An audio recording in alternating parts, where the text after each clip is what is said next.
poema con que vamos a abrir esta conversación es uno de mis poemas favoritos, de uno de mis poetas favoritos, del poeta cubano José Lezama Lima. Que tú te escapes. Que tú te escapes en el instante en el que ya habías alcanzado tu definición mejor.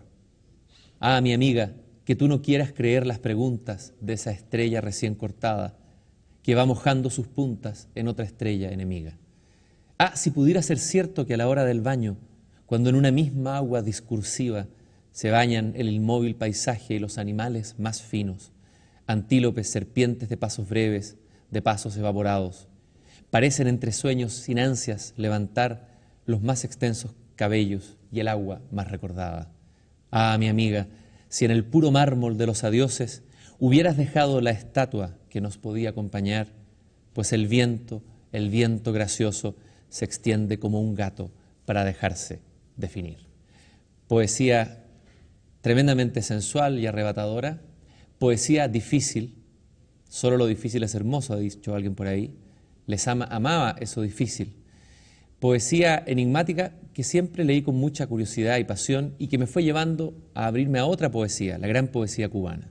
Hoy día tengo el lujo y la posibilidad de conversar con un gran poeta de la tradición cubana, un poeta que vive fuera de Cuba y que ha escrito una de las poesías más extrañas y hermosas de nuestra lengua.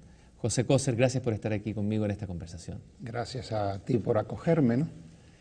Lo primero que quería preguntarte, ¿es cierto que tú escribes todos los días un poema, que es casi un rito, así como tomar el desayuno o acostarse o levantarse, escribir un poema? Sí, bueno, no hay que exagerar. El promedio, según lo ha calculado el crítico mexicano Jacobo Sefamí, es de 2.3 poemas. Ese es el promedio. Ahora, sucede que desde que regresé a Cuba, en el año 2002, estuve una semana invitado entre el 7 y el 14 de febrero. Hacía 42 años que yo no regresaba a mi país y claro, el impacto parece que atravesó ida y vuelta, vertical y horizontal por todo mi inconsciente. Fui a presentar este libro, No buscan reflejarse, que es una antología que publicó Letras Cubanas. Y desde ese momento hasta el día de hoy, en efecto, no sé por qué, es parte de esta extraña realidad que es estar vivo y estar vivo haciendo poesía, todos los días, indefectiblemente, incluido hoy, en esta ciudad de Santiago de Chile, he escrito un poema. Es un fenómeno curioso que yo no entiendo, no pretendo entender. Lo único que puedo decir es que me siento muy agradecido por recibirlo.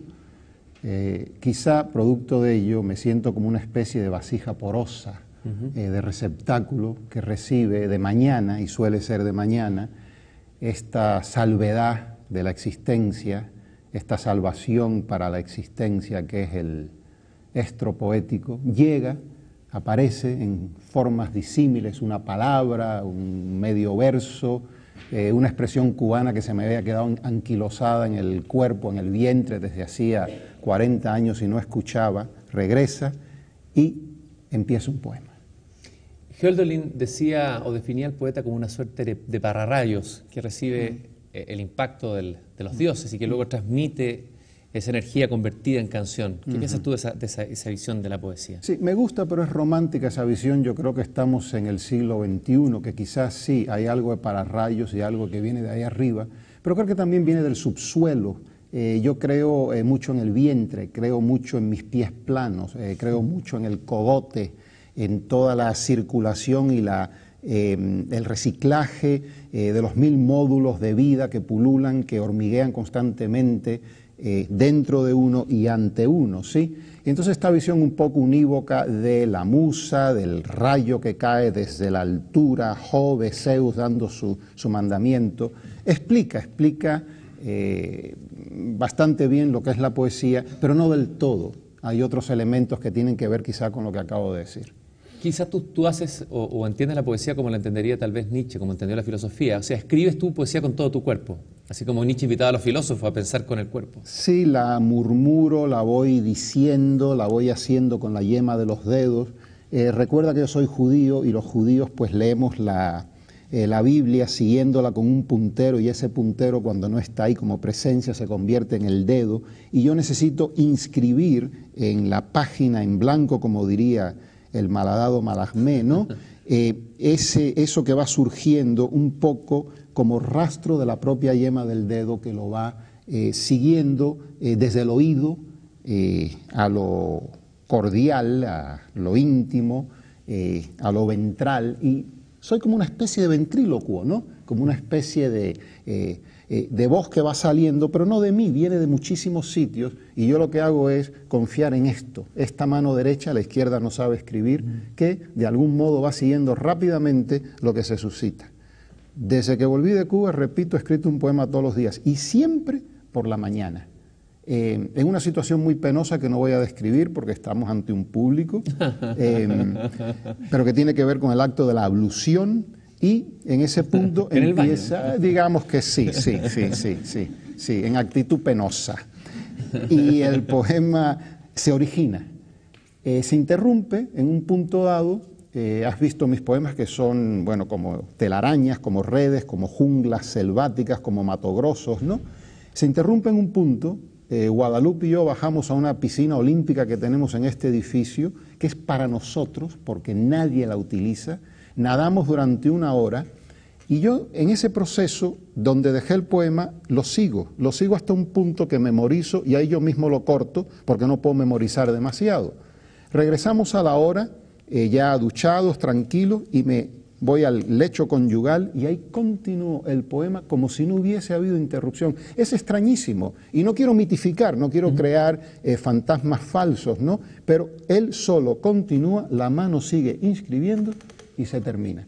Este proceso puede durar, y yo lo he calculado ya por vicio, por perversión, digamos, 20, 25 minutos, punto. Lo dejo ahí, a veces me lo releo una vez en voz baja o a media voz, hago algunos cambios, lo pongo en el cuarto de trabajo donde tengo la computadora, y ahí lo corrijo al día siguiente. Corregirlo puede llevarme 1 hora y media, escribirlo 20, 25 minutos. Perdón, un dato sí, claro, más, dale, porque el proceso viene de ahí, digo yo, viene del vientre. Es que en mi país corregir quiere decir defecar. Ajá. De manera que hay toda una interrelación entre el aspecto crítico y esto que los mexicanos llaman obrar. Obrar. La obra poética de José Cosa. Bueno.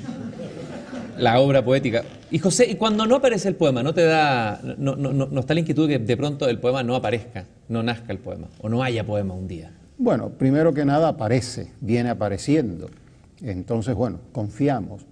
Segundo, yo creo que hay mecanismos en todo poeta que son como válvulas que uno abre y cierra, ya un poco a voluntad, que suscitan el acto creador. Hay oficio, hay disciplina. Yo soy un hombre muy disciplinado, muy trabajador. Hay movimientos del cuerpo, diccionarios. Si yo me atasco en un poema, agarro cualquier libro, lo abro al azar. A veces es la Biblia, a veces es Enrique Lin, a veces es cualquier cosa. Nunca yo mismo, claro, a eso no he llegado. Y lo que leo al azar ayuda a la continuidad del poema. Ahora, sí he de decir lo siguiente: si un día la poesía me abandonara, cultivaría otro huerto. No tengo ningún problema ni con escribirla, ni con dejar de escribirla.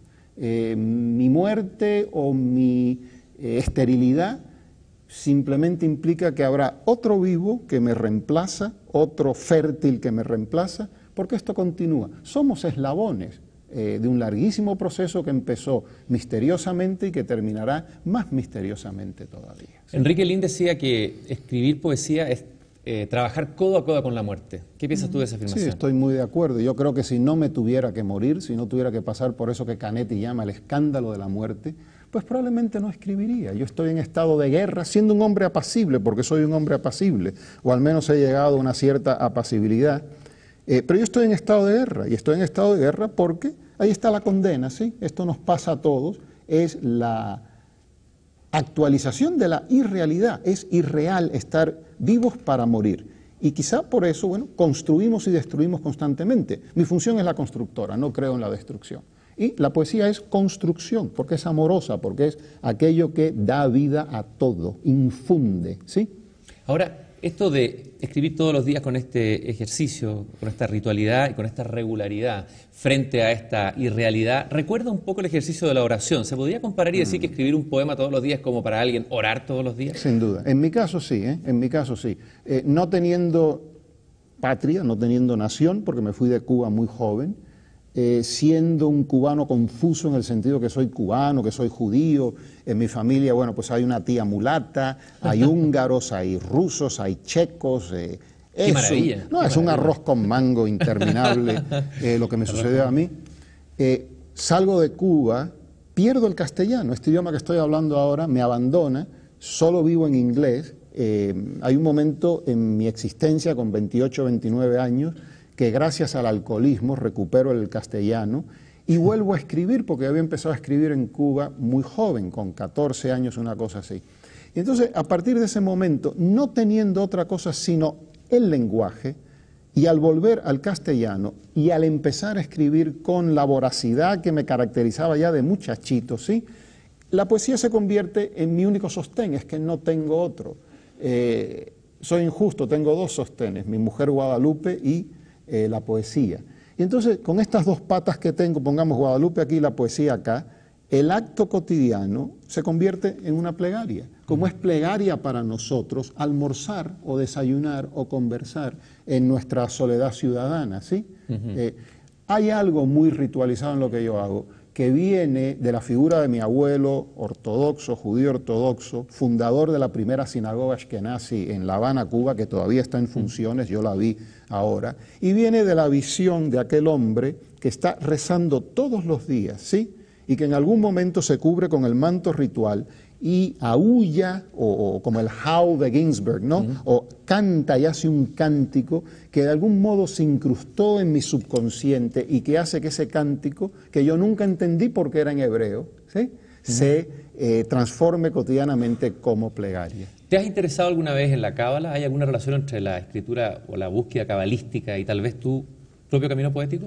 Sí, tuve una época en que pasé por aquello, lo viví íntimamente, de la cábala pasé al zen budismo, que es donde estoy más identificado en este momento, un zen budismo muy sui generis porque no he tenido maestro, digamos, ¿no? Y sí, hay una trayectoria que de algún modo, tengo que decirlo de la siguiente manera, es la búsqueda de lo espiritual, y la búsqueda de lo espiritual también tiene que ver con esta noción de probable vacío o al menos de profunda incertidumbre con respecto a lo que le ocurre al cuerpo tras la muerte, ¿no? Entonces todo esto está muy relacionado y en el fondo yo creo que quizás son trucos de la interioridad para poder hacer poemas, que en el fondo es lo que interesa es hacer poemas. O sea, el poeta es un instrumento simplemente. Yo creo que sí, que esto nos es dado, hay que reconocerlo, hay que cultivarlo, es un huerto que no se puede abandonar, tiene que estar abonado siempre. Yo lo abono leyendo más que viviendo, quizá lo que le pasó a Lezama también, lo cual no implica que uno viva en una torre de marfil, yo estoy muy en la vida, pero de otra manera. Este abono hace que el movimiento poético siempre continúe, en efecto, siendo uno instrumento de algo mayor. Eso que ocurre ahí, que es el poema, ¿qué es lo que es? ¿Es más irrealidad? ¿Es más realidad que la realidad? Te lo pregunto porque Juan Ros, el poeta argentino, en una conferencia que se llama Poesía y Realidad, dice que la poesía es más realidad. Yo no sé lo que es la realidad, no soy filósofo, entonces no puedo categorizar más o menos. Yo no creo que esto es un problema de más o menos, yo creo que esto es un problema de esto que sucede, esto que técnicamente llamamos poema, esto que queda inscrito sobre papel y que es un rastro, como la hormiga que regresa al hormiguero y arrastra la pata de una cucaracha o el peciolo de una hoja, digamos. Yo también estoy dejando un rastro, que es el rastro de todos los días, de todas mis plegarias, de todas mis conversaciones, de todos mis sustos, y eso como que va quedando ahí. Ahora, ¿es más real o menos irreal? No lo sé, no creo que sea un problema de realidad o de irrealidad, creo que más bien es un asunto de métier, de oficio, de algo que se hace y ya. como el alfarero que hace su vasija y la coloca en un punto para la venta. Yo hago mi vasija, que es porosa, y la coloco en un punto para la nada. ¿Podrías leer un poema tuyo, José? Sí, cómo no. ¿Escogido por ti? Sí, cómo no. Yo he escogido, digamos, en la primera etapa de mi trabajo, un poema que en realidad tiene su génesis en lo que me ocurre a mí con 10 años de edad, el día que descubro que los Reyes Magos no existen. Padre y madre hacen un ruido y junto con aquello llega de regalo de estos Reyes Magos que ahora son papá y mamá, una bicicleta inglesa que yo tengo muy mitificada en mi interior, y Robinson Crusoe. Y mi madre al día siguiente me da este libro y me dice, lee. Eso es todo. Y desde ese día no he parado de leer. Fue una admonición, fue una orden que yo recibí de lo alto, y desde ese día no he parado de leer. Qué significativo que el libro ocurre en una isla, ¿no? Qué significativo. Y te cuento más. Lo leí con 10 años de edad, de cabo a rabo, lo terminé, lo cerré, lo volví a abrir en la primera página y lo volví a leer de cabo a rabo. Y hasta los 45 años de edad yo solo podía conciliar el sueño imaginando que yo era Robinson Crusoe. A los 45 años de edad maduré y pude empezar a ser yo. Con base, digamos, a este dato, hago este poema, que es un poema muy de mi primera etapa, pero que yo amo mucho, y es un homenaje a mi madre. De pronto, en tu primera etapa, ¿cuáles serían las etapas que tú distinguirías de tu poesía? ¿Primera, segunda? De la parte más lineal, donde hay una primera influencia, digamos, de poetas como Parra o como Vallejo. Son poemas mucho más rectilíneos, lo cual no quiere decir que sean más simples, no, esto de la complejidad y la simpleza habría que debatirlo. A lo que yo vengo haciendo hace más de 25 años, que son estos poemas telarañicos. ¿Más espirales, tal vez? Más espirales, como diría Lezama, ¿no? Donde a mí me gusta decir que en vez de ir el poema en línea recta, hay como un núcleo que estalla y se va por los lados, por las laterales. Es un poema que se lateraliza constantemente. ¿Pero siempre hay un centro? Hay muchos centros, hay muchos centros. Lo que sí hay, más que un centro, es, pese a la disgregación, un orden, una arquitectura que yo sí en el oficio al día siguiente, cuando corrijo, cuando veo excrescencias excesivas, elimino. Porque en mí hay un sentido de la estética que tiende a lo perfeccionista, que es, por un lado, estreñido, pero por otro lado, muy liberatorio, porque el orden es liberatorio, no es un enemigo. Y entonces, bueno, este entrejuego daría la pauta de lo que se originó en los años 60, cuando yo empecé a escribir, esa línea recta, a lo que empezó a suceder, yo diría, hacia el año 85, por ejemplo, hasta la fecha, donde el poema cada vez se va abriendo y lateralizando más. Esa escritura tuya que es tan peculiar, que choca en el buen sentido de la palabra al lector que se encuentra con ella, alguien la ha definido como un nuevo género, como la prosía. Bueno, se habla de la escritura coseriana como única, como el género que vendrá, la prosía. ¿Qué piensas tú de esa idea de prosía? Prosa, poesía fusionada. Lo segundo que dices me asusta un poco. Yo no quisiera ser maestro de nada, ¿no? Y no quisiera que incluso hubiese continuidad ni influencias, qué sé yo, pero tampoco es asunto mío. Por otra parte, esto de prosía son juegos de lenguaje. Creo que esto viene de un chico mexicano que se llama Heriberto Yepes, que es muy astuto. Y al principio pensé que se estaba burlando de mí, ¿no? Cosa que me trae sin cuidado, me parece legítima. Está bien, la risa es cauterizante, ¿no? Pero lo de prosía está bien, sí. Mi trabajo tiende a parecerse a veces a la prosa, pero si lo escuchas es siempre poesía. De manera que más que prosa poética, lo que yo estoy produciendo es una poesía que se acerca y recula constantemente de la prosa, porque soy un prosista frustrado. Yo empecé, al contrario de lo que suele ocurrir, escribiendo una novela. La tengo todavía, me la traje a Cuba. Yo tenía 14 años y no olvido la experiencia de sentarme a escribir una novela que se titulaba Historia de la Prehistoria. La inicié cuando escribí unas 30 páginas, llegó a mis manos un libro, hoy ya no leído, pero un libro maravilloso de Anatole France que se llama La Isla de los Pingüinos. Lo empecé a leer y digo, pero caray, si esto es lo que yo estoy escribiendo. Y la frustración fue total. Nunca más pude hacer novela. Por contra, empezó la poesía. Bravo, qué bien, ¿no? O sea que lo que atrás tú dijiste, pero siempre es poesía. ¿Qué es lo que hace que algo sea siempre poesía? ¿Qué es lo único poético, digamos? Yo creo que es el oído, El prosista no tiene el oído que tiene el poeta.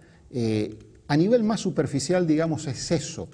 El oído rige constantemente como en la música. Tú no vas a decir que lo que hace Bach es prosa. Sabes que es música y una cierta música sumamente compleja. Yo cuando me leo a mí mismo, cuando leo en público, es cuando más lo noto. Noto que el oído es lo que guía ese texto en cuanto a poesía. Mientras que la lectura de la prosa no es así. Está más planchada, digamos, ¿no? La prosa. Leamos el poema. Leamos el poema, finalmente. El chamán nos va a hacer caer en trance ahora. Ajá, Tiene algo de chamánico la poesía también, ¿no? Bueno, es un homenaje a mi madre y es un poema breve, dice así. Este es el libro de los salmos que hizo danzar a mi madre. Este es el libro de las horas que me dio mi madre. Este es el libro recto de los preceptos. Yo me presento colérico y arrollador ante este libro anguloso. Yo me presento como un rabino a bailar una polca soberana y me presento en el apogeo de la gloria a danzar ceremonioso un minué, brazo con brazo clandestino de la muerte. Yo me presento paso de ganso a bailar fumando. Soy un rabino que se alzó la bata por las estepas rusas. Soy un rabino que un zar enorme hace danzar ante los bastiones de la muerte. Soy el abuelo Leiser que bailó ceñido ceremoniosamente al talle de la abuela Sara. Yo soy una doncella que llega toda lúbrica a dilatar las fronteras de esta danza. Yo soy una doncella dilatada por un súbito desconcierto de los tobillos, pero la muerte me impone un desarreglo y hay un búcaro que cae en los grandes estantes de mi cuarto y hay un paso lustroso de farándula que han dado en falso y son mis pies como un bramido grande de 4 generaciones de muertos. Qué hermoso. Es impresionante, José, de verdad lo que tú decías, ahora se comprueba en el hecho, escuchar a un poeta leer un poema a leerlo en el libro. Casi como que todos los libros de poesía debieran llevar una grabación que uno pudiera escuchar. La pérdida de la oralidad en poesía yo creo que es una gran pérdida, en la vanguardia. Sí. Quizás un daño incluso que le ha hecho la vanguardia a la poesía. ¿No crees tú terrible, eso? porque crea un abismo entre el lector y el escritor. Y parte de esa pérdida de oralidad. La oralidad tiene una función pedagógica. Tú oyes este poema y lo entiendes mejor. Hay un poeta neobarroco que yo aprecio mucho como persona y como poeta, que es Eduardo Espina, es uruguayo. Y Eduardo Espina hace una poesía de una densidad total. Diría yo que de todo ese grupo que que denominan neobarroco, Espina es el más denso. Y yo soy un lector voraz de todo, leo de todo, ¿no? Menos a Derrida. Y en ese Hace mal, dice que produce problemas digestivos. No diga. Al hígado, hepático. Caray. Rechazo total ahora, ¿no? Bueno. Y, por ejemplo, yo he leído a Espina con curiosidad, con detenimiento, y me es difícil. En cuanto lo vi por primera vez, todo se me aclaró. Todo se me aclaró. Tú dijiste neobarroco, de nuevo la etiqueta por la teoría literaria, pero evidentemente que desde Cuba, Lezama, el órfico asmático, es de alguna manera barroco. Pero, ¿qué es lo que es el barroco o el neobarroco? Así, en términos más allá de una definición escolástica o académica. ¿Cómo lo sientes o lo vives tú eso? Sí, a mí eso me es indiferente, ¿no? Eso es para, no sé, cursos y vender 4 libros, y eso no tiene para mí mayor trascendencia. Son etiquetas, pero son etiquetas que si un poeta es fuerte se salen siempre de la etiqueta. Hölderlin es romántico, sí, claro que es romántico, pero es muchísimo más que aquello, ¿no? Lo barroco, como clásico, a diferencia de lo neobarroco, según explican ciertos teóricos como Severo Sarduy, como Haroldo de Campos, como Néstor Perlonger, como el propio Lezama, se diferencia en que lo barroco, clásico, Góngora, cuando desmonta, digamos, la antigüedad vía el Renacimiento, lo que hace es desmontar una cosa concreta. Lo que estamos haciendo nosotros, y voy a hablar de un nosotros para facilitar las cosas, es desmontar no una cosa concreta, digamos, el mito, sino la multiplicidad de la vida moderna.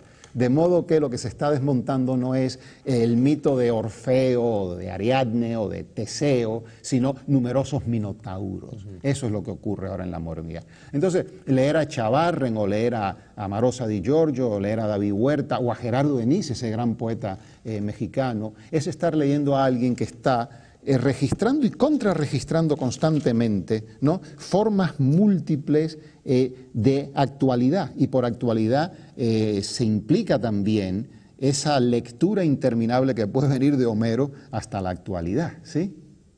Ahora, a mí me ha impresionado la lectura de tus poemas y de tus diarios. Vamos a hablar también de tu pasión por escribir un diario.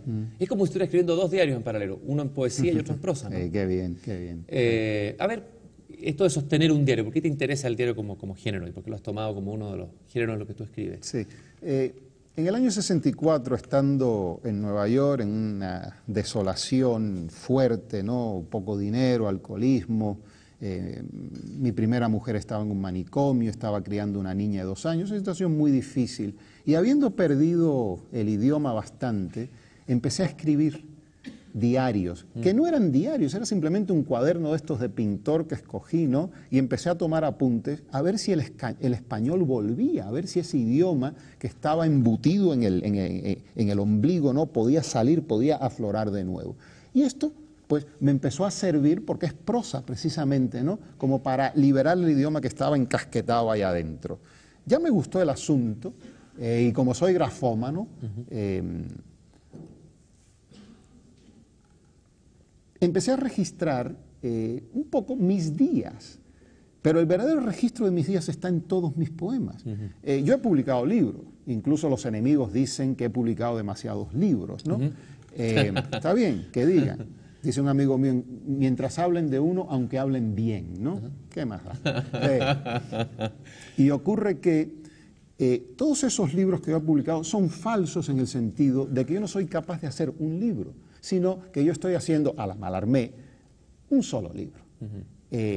No con mayúscula, por supuesto, eso corresponde a cosas mayores como la Biblia, pero sí estoy haciendo un solo libro. Y todos mis poemas, aquel primero que se suscitó, hasta este último que acabo de escribir esta mañana aquí en Santiago de Chile, digamos, son poemas que forman parte de un diario, de una plegaria, como tú bien has dicho, y que se van eslabonando para, al final de mis días, cuando yo muera, constituir un solo libro. ¿Tendrá 6.000 poemas? ¿Tendrá 7.000 poemas? Yo qué sé. En una de las últimas cosas que publiqué, lo publiqué en México y luego se hizo una segunda edición manual en la Florida, es una especie de homenaje a Franz Kafka, y titulé el libro Un caso llamado F.K. Este libro comienza con un prólogo mío que se titula Un caso llamado J.K. Bien, y en un caso llamado JK muere, cosa que le sucede a todo el mundo, y llega ante el Señor. Y un poco así, medio gallito, le dice a Dios, le dice, Señor, a mí me gustaría saber de todos mis poemas cuáles quedarán en la historia de la humanidad. Y Dios le contesta a JK de la siguiente manera, le dice, eso es como buscar una aguja en un pajar. ¿Sí? Y bueno, todos mis poemas son agujas en un pajar, y ese pajar, ese granero, ese enil, es un solo libro. Hay una idea que me impactó y me emocionó mucho y me agradó escucharla de un poeta, que es un valor quizás que se ha perdido un poco o que se pierde en el mundo intelectual y de la creación.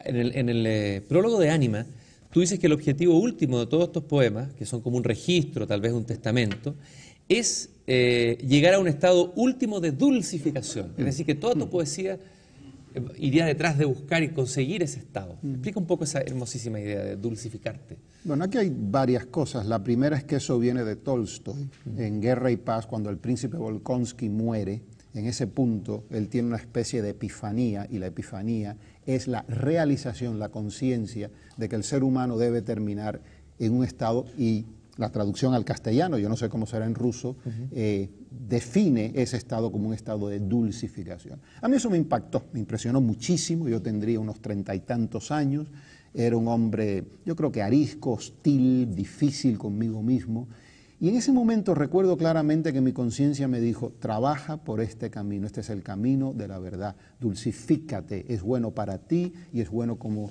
digamos, transmisión para los demás. Y empecé un proceso de trabajo interior que me ha ido llevando poco a poco una mayor, no sé, tranquilidad y creo que una cierta dulzura, que es inherente a mi sustancia última es dulce y es amorosa. Estaba deturpada, como dirían los portugueses, estaba contraída por experiencias de la vida que lo van a uno perturbando o turbando demasiado. Entonces, ese estado de dulcificación yo creo que también me ha permitido una quietud interior que es la que permite que el poema se suscite constantemente. Yo creo más en el estado de tranquilidad a la hora de la escritura que en el estado de movimiento, A mí me impactó porque esta idea de dulcificación uno la escucha escasamente en el mundo de los poetas que uno conoce, en el mundo intelectual, de ciertos poetas jóvenes sobre todo, con esta noción del malditismo, del poeta maldito, como que para escribir uno tiene que estar en guerra, en un estado de fisura, de quiebre, y en ti es todo lo contrario. Primera vez que escucho un poeta que dice desde estado de paz, de tranquilidad y dulcificación. Porque yo creo que aquello es un mito, aquello es una falsificación de todo, es decir, en el momento de la creación no podemos estar ni desgarrados ni en frío, tiene que ser una cosa equilibrada e intermedia que permita que esta extrañeza pase de donde viene como transmisión a donde va. Si uno está todo descabalado, ¿cómo puede escribir? Se puede escribir cuando de algún modo todo se reúne y la reunión es cuerpo y el cuerpo está en una postura, en una actitud que permite ser vía de. Lo que pasa es que hay la tradición, que es una tradición moderna, no está en los griegos, no está en los antiguos, es una tradición que dice sí, borrachera, sí, malditismo. Y entonces, ¿quiénes son los modelos? Rimbaud, que muere con una pata podrida en Marsella. Bueno, yo no quiero ese destino para mí ni para nadie, es un destino atroz y es un destino de la inmadurez. Rimbaud no es un hombre maduro, es un poeta maduro, pero no es un hombre maduro. Y yo quiero ser un poeta maduro y un hombre maduro. Y la conjunción exige una cierta tranquilidad. ¿Hay algún poema tuyo, quizás de la segunda etapa, donde tú recuerdes haber conseguido un cierto estado de dulcificación, donde tú hayas sentido ese estado, entre comillas, de gracia? Todos los poemas que yo le dedico a Guadalupe participan de esto. Te voy a leer uno si me permites. ¿Sí? Pero de todas maneras. Bueno. Qué bonito hablan ustedes los chilenos. ¿Tú crees? Bueno, esta cosa que acabas de decir, pero de todas maneras. Qué belleza de expresión. Fíjate que Gabriela Mistral decía que hablábamos un español deshuesado. Uno siente, yo siento a veces, en cambio a mí, con la manera como ustedes hablan, como tú hablas, es extraordinaria. Los matices, los adjetivos. Pero hablar un idioma deshuesado está muy bien. Este es un poema que se titula Cono de Luz y tiene una cita, un epígrafe de Ezra Pound, de un poema de Pound que se llama Balatetta, y la cita simplemente dice, Who has my heart in jurisdiction, mi corazón en su jurisdicción. Y dice así, canta Guadalupe hasta hacer torcer el rumbo de los ánades que nos devuelvan al sur. A izquierda y derecha, canta la brisa en la hierba, los juncos y jarcias en las trombas del mar. Canta, canta Guadalupe, la luz torciendo en tu ovillo pelirrojo, y canta escala tras escala para que el pentagrama ascienda su nimbo, corola sosteniéndose encima de la figura repantigada de un arcángel. ¿Ya terminaste de cantar en la cocina? La sal en su sitio, las colmenas del salitre en las dunas oriundas del viejo desierto, del oriundo lugar, de las núbiles playas del raudal sin contorno. Siéntate a mi lado y canta, tuércete un poco, que me gusta mirarte cada vez que relumbras en la penumbra unos instantes, cercada por la lumbre de una vela encendida, en un cuadro que bien conocemos de Georges de la Tour. Haz de mí, Guadalupe, un poeta modernista con un kimono raído de seda en alguna ciudad tropical, chisporroteo de una oscura tela de pintor impresionista, o hazme escribir los poemas de José Asunción Silva, sus sílabas trastabillando, házmelos canturriar. Acerca más tu perfil a mi cabeza, intermitente cabeza de poemas, y apacigua allá con tu voz sus escalas. Que sea yo el repantigado arcángel de tu asunción, coronada la cabeza de un halo de hormigas, una a una la hoz indivisible las divida en dos, y dividiéndolas me lleve al desfiladero interminable de las hormigas camino de sus hormigueros. No hay mies más verdadera, ¿verdad? Guadalupe, canta, canta encima de mi cabeza y las 3 notas que canta sean 3 golpes de pecho a la hora de orar entre los hormigueos de mi pantalón ajado. Una vez más, en esta sala, riamos tú y yo choteando al pobre amado Nervo lleno de gracia, como bien sabemos, para su desgracia.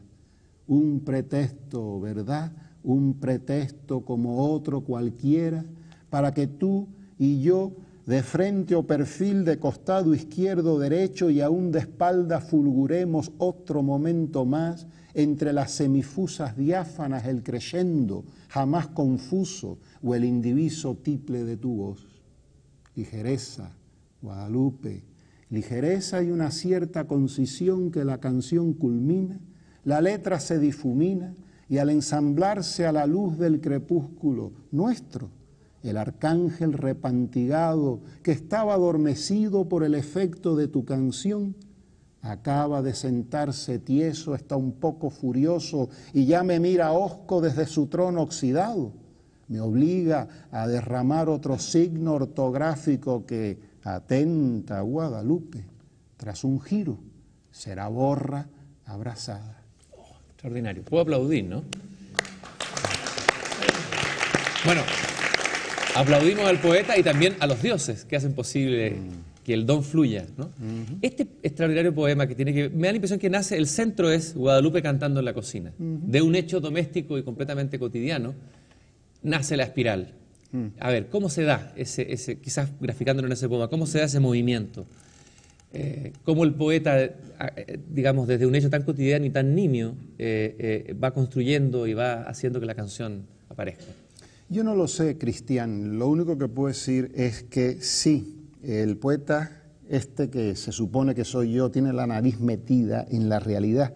Entonces, la oí cantar. Lupe, por cierto, tiene una voz maravillosa y cuando nos conocimos me cantaba unas cantigas del rey David por la muerte de Absalón, que el otro día, ya han pasado muchos años de esto, le dije, cántamela otra vez. Y cuando me la canta, el lacrimógeno se pone... Absalón. Sí, el lacrimógeno se pone a correr, ¿sí? Entonces, bueno, yo creo que lo que sucede en escritura, cuando yo estoy ahí en ese trance, digamos, es que lo más cotidiano está ahí, está en la casa, está alrededor de mí por todas partes y lo estoy viendo y recibiendo y toqueteando y bueno, eso está ahí. Y lo voy contrapunteando con otro tipo de registro que tiende más a la extrañeza, a lo filosófico, a lo culterano, a lo desconocido que no está cerca y que no puedo palpar, y entre ambos se va forjando ese entretejido, ¿sí? Cuando me trago en el texto, sí noto que lo que tengo al lado, este vaso, lo incorporo. Lo incorporo con una gran fe, es decir, si lo incorporo es porque pertenece al poema. Y ya que pertenece al poema, esperemos un poco a ver qué sucede. Siempre sucede algo. Y las palabras van viniendo. Hay una fe en el lenguaje mismo, ¿no? ¿Perdón? Una fe en la palabra, en el fondo. Sí la hay, y además... Una confianza. Sí la hay, sí. Además yo creo que es una cosa muy cubana. Los cubanos somos gárrulos, somos habladores, ¿no? Hablamos desde siempre. Si hablamos desde siempre, nacemos casi hablando, ¿no? En el vientre de la madre ya estamos hablando, ¿sí? Y si a eso tú le sumas la presencia de lo bíblico, la presencia de lo judío, donde ese otro idioma está contraponiéndose al habla castellana, esa fusión es como este tipo de fusión, lo cotidiano, lo cubano, lo distinto, lo enrarecido, lo hebreo, ¿no? Y se conjuga. Pero a mí se conjuga de una manera muy natural, porque igual que en la casa se hablaba de derecha a izquierda, se hablaba también de izquierda a derecha. Es decir, se hablaba el yiddish, que se escribe asá, y se hablaba el castellano, que se escribe así. Y esas dos conjunciones fueron naturales y han producido esta naturaleza que sabe aceptar o recibir formas disímiles. David bailando y cantando en La Habana, podríamos decir, ¿no? Porque David es la figura bíblica más poética Sí, Me lo peita, ¿no? sin duda, ¿Ah? sin Me duda. imagino que es una figura entrañable para ti. Ah, y además mi padre se llamó David, de modo que hay muchos juegos ahí, muchos juegos ahí. Sí, sí. Además con la palabra, esa palabra que no solamente manejan los cubanos, sino tú como poeta manejas mágicamente, te ha permitido salvarte. Tú relatas aquí en tu diario, te salvaste de un atraco en plena calle. Un tipo con un cuchillo. Sí, es cierto. Te pasó lo mismo que a Neruda. Neruda fue asaltado una vez por un personaje del lumpen, y cuando lo reconoció que era Neruda, dijo, usted es Neruda, y Neruda le recitó un poema y ahí se salvó. lindo. ¿Cómo fue ese episodio tuyo? Bueno, esto que acabas de decir que le pasó a Neruda, le pasó a una amiga mía mexicana que se llama Rosario Cerón, y exactamente la secuestraron en México, la metieron en una cajuela y la llevaban de sitio en sitio para sacarle dinero de los cajeros automáticos. Y entonces en un punto dado, ella, que es una mujer muy pobre, le dijo, pero si yo soy una mujer muy pobre, en caja tengo muy poco dinero, y además soy una poeta. Y los secuestradores se quedaron así y le dijeron, ¿cómo que poeta? Sí, sí, escuchen. Y empezó a hablarles de poesía y la soltaron, ¿no? Y la soltaron. O sea que lo de Neruda... Si hubiera sido experta en Derrida, no creo que lo hubiera soltado, ¿no? Yeah. ¿Y qué te pasó a ti? ¿Cómo No, este fue una episodio? cosa muy sencilla. Yo era muy joven, había ido a un bar a beber con unos amigotes, qué sé yo. Un bar memorable que se llama St. Adrian's, donde los hippies ahí, los beatniks se reunían y hacíamos lecturas de poesía, qué sé yo. Y eran las 3 de la madrugada, estaba medio borracho, salía bien vestido. Sí recuerdo que tenía un saquito que me había comprado en París, yo creo que era la única prenda a vestir buena que tenía. Y un tipo de raza negra, al yo salir, al doblar la esquina, se me acerca y me dice, me da algo. Y yo metí la mano en el bolsillo y le di $1, pensando que era mendigaje, ¿no? Y entonces el tipo, en inglés claro, me dice, de donde vino eso, debe haber más. Y yo como que me detuve y le dije, ¿a qué viene eso? Y entonces sacó, de veras, un matavaca de este tamaño. Yo con los años lo he ido exagerando, ¿no? Pero aquello relumbraba en la madrugada, como diría Lorca, y me lo puso en el vientre. Y me dijo, deme. Y yo, muy seriamente, no sé por qué, creo que porque estaba medio borracho, le dije, mire usted, yo salí de mi país hace X años, ya no recuerdo cuántos, con $50 en el bolsillo, y yo he trabajado muchísimo todos estos años para medio que poder sobrevivir. Yo no soy un hombre rico, pero... y empecé a soltarle un rollo de lo que era la inmigración y ser un exiliado y querer sobrevivir en Nueva York. Y yo voy viendo que el matavaca se va retirando y el tipo me está mirando y escuchándome, y yo en mi inglés, que era bastante macarrónico en aquel entonces, con un acento cubano así un poco heavy, ¿no? Lo seguía encandilando. Y hay un punto que yo me doy cuenta que el cuchillo lo bajó y me sigue escuchando. Punto en el cual, claro, poco más sobrio, me lancé a correr. Corrí 3 cuadras, porque mi casa no estaba muy lejos, rumbo al apartamento encucarachado donde yo vivía, y de repente me detuve, me giro, y el moreno aquel estaba todavía con el cuchillo relumbrando así, escuchándome, ¿no? Me salvó la vida. No sabía que tenía eso en común con Neruda, no conocía el... Neruda se salvó por un poema de 20 poemas de amor. Qué bonito, qué bonito. Lo que hace un mal poema, ¿eh? No dije eso, ¿eh? Eso lo borramos. ¿Cuál es tu visión de la poesía? A ver, hay una cosa que tal vez podríamos tener en común, cierta poesía de Neruda y una poesía tuya, que es una especie de estupefacción o extrañeza o amor por la materia. En tu poesía, lo material, lo nimio dentro de lo material es fundamental. Sí. ¿Qué piensas tú de esa relación de tu poesía con lo material? Sí, están muchísimos poetas, y yo creo que es un respeto por la geometría, que es un respeto por el barro que se trabaja y vía la mano del alfarero, ¿no? Se convierte en otra cosa. Es un respeto por lo que pulula. Es un respeto por las formas de la vida, por todas las formas de la vida. A mí lo que me sucede es que he usado tantas ya que me voy quedando corto. Ya no me quedan insectos para incrustar en los poemas. Si dije arcilla, ya dije barro. Si dije barro, ya dije fiemo. Si dije fiemo, ya dije limo. No hay más palabras y el diccionario se me queda corto. ¿Y ahí inventas palabras? El otro día lo hice, suelo no hacerlo, ¿eh?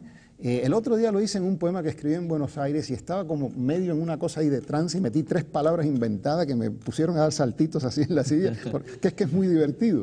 Y yo, que soy un pilluelo, porque en el fondo, pese a mi manera un tanto quizá adusta. Yo soy un pilluelo, ¿no? Soy un pícaro, ¿no? Una vez hice un experimento, publiqué en México, en la Gaceta del Fondo de Cultura, un poema muy estético, ¿no?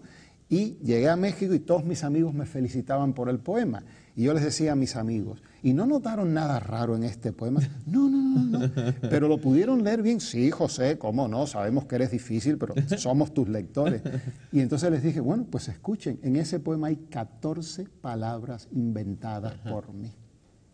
Entonces me di cuenta de una de dos, o que mienten cuando te dicen que te leen, o que hay algo mágico en la invención, que aun cuando la palabra es inventada, la palabra existe. Y efectivamente, eran 14 palabras inventadas, casi todas tenían que ver con telas, con, no sé, oropeles, ¿sí? Pero yo mismo luego miraba el poema y decía, caray, las inventé, pero podrían estar en el diccionario, ¿eh? Tú tienes una relación muy sensual, muy material con las palabras. Cada palabra parecía que tuviera vida, pulpa, etc. A ver, ¿cuáles son las palabras más bellas de nuestro idioma? Bueno, y de Cuba. Bueno. En un poema mío digo que la palabra más bella del idioma es fumarola. Pero qué palabra más fea, ¿no? Ahora cuando estuve en Zacatecas, México, que tenía que dar una conferencia para unos chicos jóvenes, les dije, para engatusarlos, ¿no? Ahí me dieron la opción de venir a México, a Monterrey y a otra ciudad. Y yo escogí la ciudad de Zacatecas porque me parece que la palabra Zacatecas es la palabra más bella del idioma castellano. Esta sí me parece hermosísima, ¿no? Zacatecas, ¿no? Hay palabras feas. Yo todas las más viejas las considero hermosas. Todas las más modernas las considero feas. Por ejemplo, todo esto de bit y cosas de computadora es un defecto en mí, ¿eh? No me precio de esto, pero es un mundo que yo rechazo. Por ejemplo, amo mucho a dos gordinflones, Bach y Lezama. Y claro, cuando pienso en Bach, pienso en una cierta música clásica. No es que rechace, pero no entro en la cosa rap, en la cosa moderna, popular, etc. Entonces, todo ese registro lingüístico en mi poesía rara vez la ves. ¿Qué es lo que te gusta de Bach? ¿Cuál es tu relación con la música de Bach en función de tu poesía? Sí, bueno, yo no sé nada de música, ¿eh? La uso como un subterfugio para suscitar escritura, pero en lo que estoy muy metido últimamente es en todas las cantatas de Bach, y las voy escuchando, digamos, todos los días durante un rato, a veces lo alterno con Monteverdi. En Ánima hay mucho material que viene de Monteverdi, muchas citas del latín que vienen de Monteverdi, y lo que Bach implica para mí es un módulo unívoco, siempre un poco el mismo en las cantatas, pero de entre esa mismidad, una capacidad de variar y de correr riesgos y de entrar en lo impenetrable que a mí me emociona profundamente y que de alguna manera mantengo como forma que quiero emular, forma que quiero no seguir, sino perseguir, ¿sí? Y todo ese fuga contra fuga, punto y contrapunto, que él trabaja, que es lo barroco, bueno, pues lo persigo. Me gustaría que habláramos un poco del contacto tuyo con ese otro idioma que es el inglés. Tú dijiste que te costó recuperar tu propio idioma, que estaba guardado, pero te encontraste con otro idioma que es el inglés, al que me imagino que también te has acercado con la extrañeza poética. Y me gustaría saber cuáles son tus poetas preferidos dentro del idioma inglés. Yo traje uno, por lo que sé, me imaginé que podría ser uno de ellos, que es Sufrovsky, y el otro es Zhukovsky y Pound. ¿Cuál es tu relación con esa poesía, con el mundo anglosajón, con la poética anglosajona? Bueno, primero con respecto al inglés, el inglés me invade, y en un punto es el enemigo. Cuando ya el inglés no me invade, yo recupero el castellano, que no estaba del todo perdido, no exageremos, ¿no? Pero estaba perdido para la poesía, no podía escribir. Yo recuerdo que me iba a las tabernas, a los cafetines, y siempre en servilletas, en pedazos de papel iba anotando poemas, pero se abortaban, no podía terminarlos porque no tenía vocabulario, lo había perdido, y ese vocabulario no había crecido, ahí estaba el drama, digamos, ¿no? El inglés me invade, luego recupero el castellano, ya el inglés no me invade, y entonces entro en una relación muy cordial con el inglés, donde ya no es el enemigo, sino un amigo más. A partir de los años 70 y largos, años 80, hasta la fecha, pues, en mi mundo es en inglés y es en español. Ahora mismo le decía a un grupo de amigos, llevo en la Argentina 3 semanas y tengo la cabeza llena de argentino, no de argentinos, Dios me libre, pero de argentino. Y bueno, ahora estoy en Chile y ya se me está llenando la cabeza del acento de ustedes, eso es inevitable, uno es muy mimético, ¿sí? Lo mismo me pasa con el idioma inglés. Yo pues de repente me doy cuenta que estoy pensando en inglés, yo mismo me corto, me molesto un poco y me obligo a pensar en español. Entonces, la relación en este momento es amistosa, no hay ningún problema. Ahora, una cosa que sí diré es lo siguiente.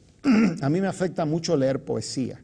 Me afecta en el sentido de que creo que soy muy imitativo, entonces leo algo y ya estoy imitando a ese poeta. Leo un poema de tu tío, Enrique Lin, y lo voy a imitar inmediatamente. Entonces, para evitarme esto, siempre me leo poesía en inglés. Y leo mucha más poesía en inglés que poesía en castellano. ¿Y qué te entrega la poesía en inglés? ¿Qué te ha entregado a ti frente a la gran poesía también en español? Sí, por ejemplo, este poeta, Sufrovsky, ¿es un poeta? Zukovsky, Zukovsky, lo pronuncio mal. Zukovsky, que además tiene el origen judío también. Sí.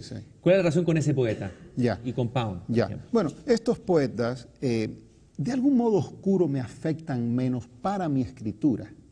Para mi escritura, o sea, me afectan profundamente para mi vida, pero no para mi escritura. Porque el inglés en última instancia no es mi idioma y hay una impermeabilidad, ¿sí?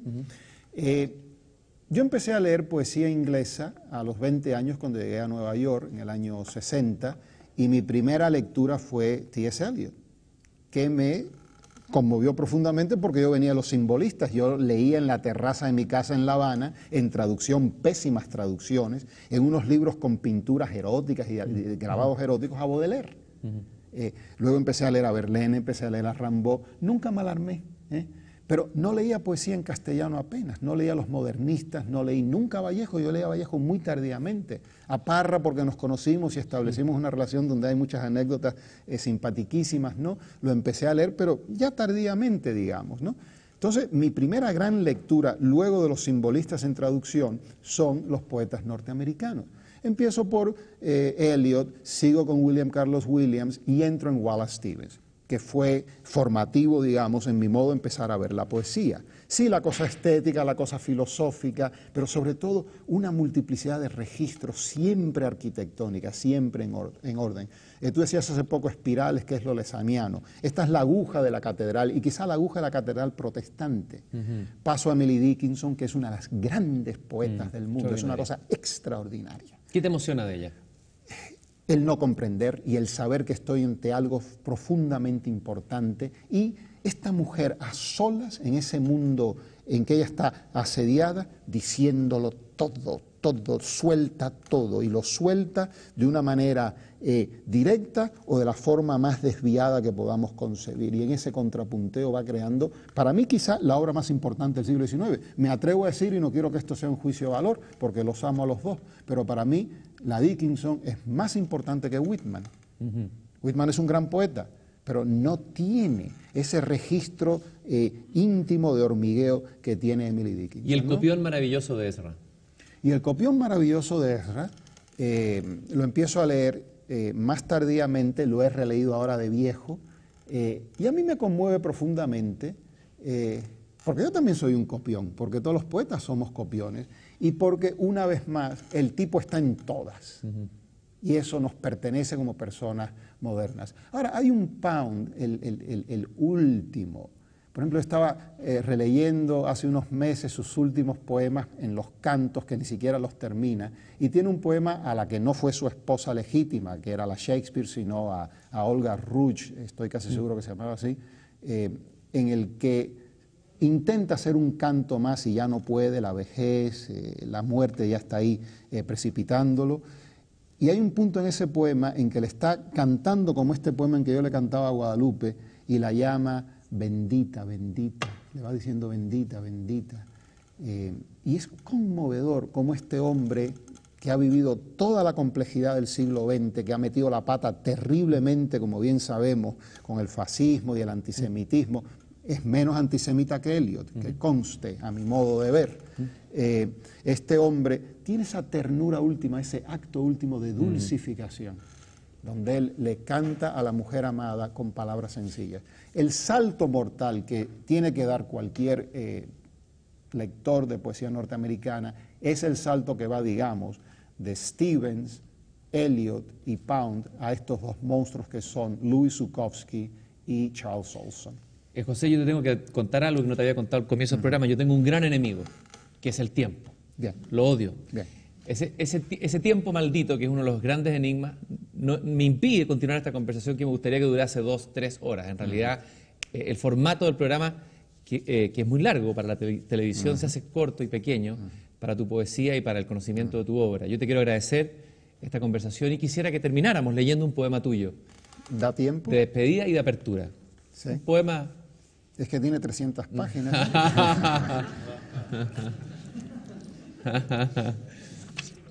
Démosle. Es el libro titulado Ánima. Todos los poemas llevan el mismo título, Ánima. A contraluz mi reflejo no desdeña sentarse toda una tarde mirando hacia el estero, capa de yagua, sombrero de bambú, el ojo vuelto hacia Kioto. En la taza sin asas de porcelana vino de arroz, agua, vino de arroz, una tisana de hinojo. El movimiento reflejo de las manos abre de par en par un libro. Leo, demudado, ya que el tiempo se acaba, sobre lo inenarrable de toda experiencia verdadera, sobre la transitoriedad, etc.